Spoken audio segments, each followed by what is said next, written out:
more there's more water. Runoff occurs when there is more water than land can absorb. The excess liquid flows across the surface of the land and into nearby creeks, streams, or ponds. Runoff can come from both natural process and human activities. The most familiar type of runoff is snowmelt.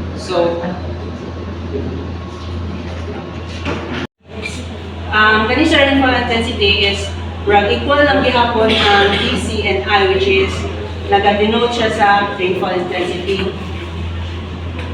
So, muna siyang example ako sa rainfall intensity.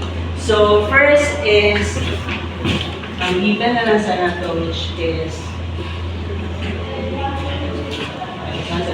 compute the peak runoff QP for 25-year storm using the rational method for a drainage basin located in Pennsylvania Region 1 and having the following parameters. So, given is... Predict sa flood kung any ideas? Let's say first nga pa na to kaya na heavy rains, then taas level ng tubig sa at drainage or sa mga sapa. Muna itong first indicator kung magbaha, kung wala tayong ginagamit ng mga equipment. So, what is flood prediction?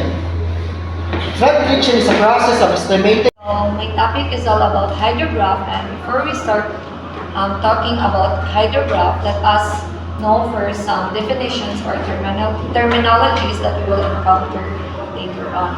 So let's start with runoff.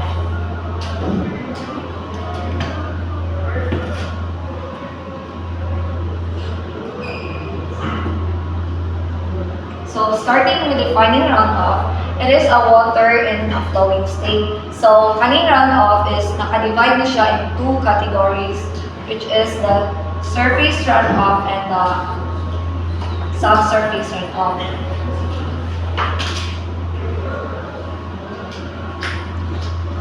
Is ang basic. Pakita naman niya ang basic is the period of direct surface runoff. The unit hydrograph is called the time base or ang base unit. Kadua is ang unit storm. So the storm unit duration of the unit hydrograph regardless of its intensity. So unit period is the unit period is the time duration of the unit storm or the duration of the unit hydrograph. And the fourth is the lag time. Ang lag time is kita sa center sa unit storm padulong sa peak sa hydrograph. And the last is the recession time. Muna yung time base, yung peak sa unit hydrograph. So limitation of the unit hydrograph. So, i-summary na lang natin, dali natin. So, ang flow report ay limitation na siya kung kano sa mapuno ang water basin or ang mga dam o kano sa nila abrihan at parehas kung magbaha ang ano madamong nila. So, skip na natin dili sa solving na part. Sige, ay, nagsabay naman ako. Basta mo, na equation sa ano naman ito ng same